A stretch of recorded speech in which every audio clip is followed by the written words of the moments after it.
Make your own maracas at home with paper tubes. Decorate your tubes with paint, with markers, with tape, with anything you want really.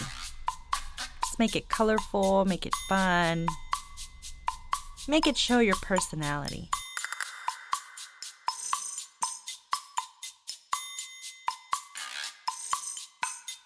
Now that you decorated your maracas, you can close one end of the tube.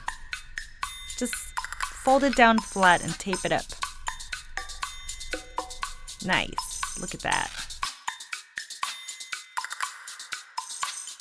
Let's fill the maracas by counting out your jelly beans or beans or even grains of rice, whatever you want to put in there.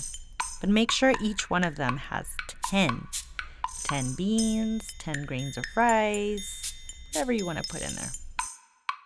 Okay, fill your other maraca.